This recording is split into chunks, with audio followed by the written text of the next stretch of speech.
My name's Justin Beard and I'm from Flexi PT.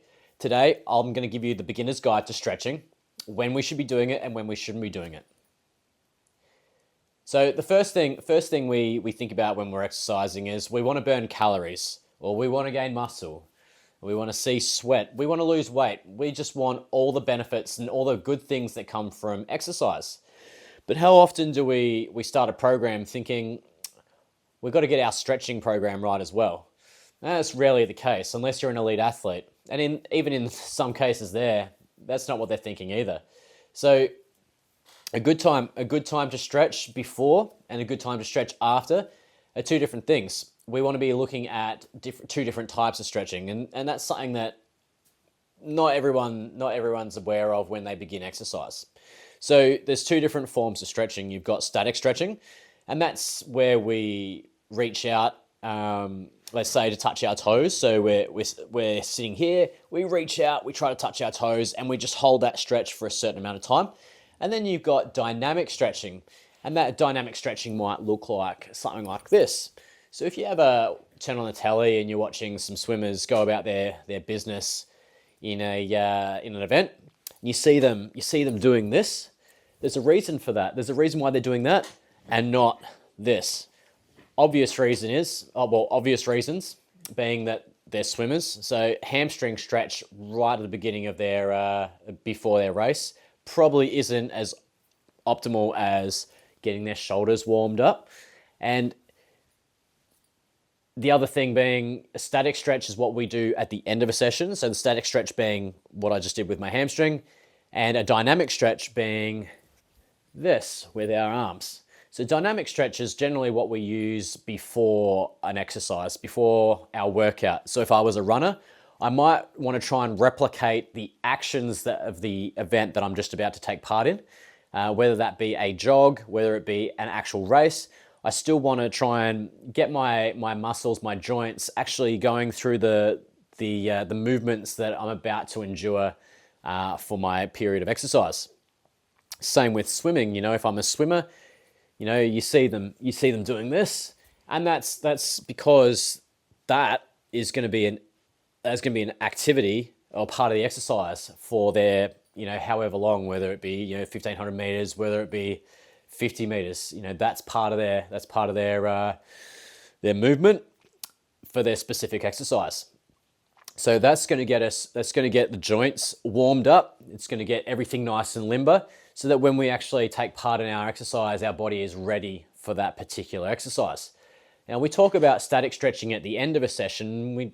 The reason why we don't do it before is because when we're stretching that particular muscle, and we would like to hold it for a set amount of time, and we'll go a little bit deeper into that in a sec, what we're trying to do is elongate the muscles back to their original state.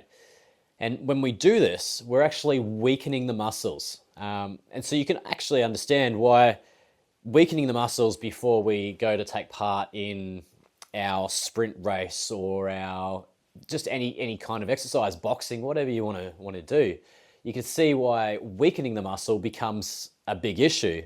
It's going to lead to potential tearing, strains, just damage in general. And there's actually a football team in Adelaide, going back when I was doing a coaching course. And there was a big chat around it at the time because they were very heavy into their static stretching prior to exercise and after exercise.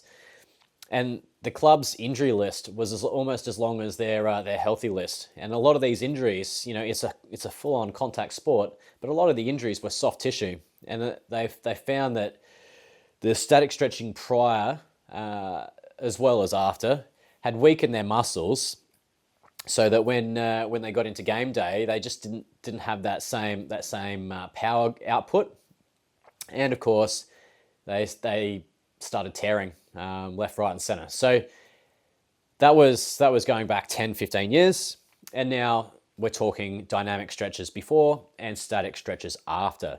So a static stretch should be held for roughly a minute. Don't want to go any less than a minute, because as you can imagine, when we're exercising, we want to be looking at elongating. When we're exercising, our muscles contract. And if we're doing exercise for 30 minutes, you can understand why a 10-second static stretch at the end of a workout probably won't be sufficient. Now, I get different answers every single time I ask the question, how long should we stretch for at the end of or how long should we hold a stretch for? And the answers vary from like 10 seconds, 20 seconds, 30 seconds, all the way to about 40 seconds, but rarely ever does someone come along and say 1 minute. 1 minute is a good starting point.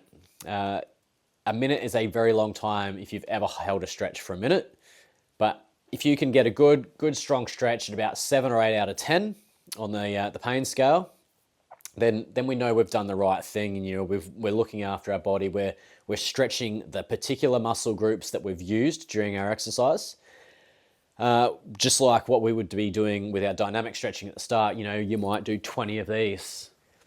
You might do 20 of these. It's less about time and more about feeling that it's right, but also using the particular movements that you're going to be using when you exercise is probably more important, because if we spend all our time focusing on, let's say, upper body stretches, and we run out of time for doing lower body stretches in our static stretches at the end of a workout, and we've just spent an hour running, is that time well spent? Probably not. We want to be looking at all the groups that we've actually used during our workout to make the most of our stretching time, because stretching is extremely important. So if you'd like more tips like this, tips and tricks, this is basic. We're going to delve into more about the specifics of stretching further on in later episodes. But if you'd like more information, or you've got any questions about what we've just spoken about, feel free to get in touch via our YouTube page or our social media pages, and I'd be more than happy to help. But for now, that's me over and out. Enjoy, guys.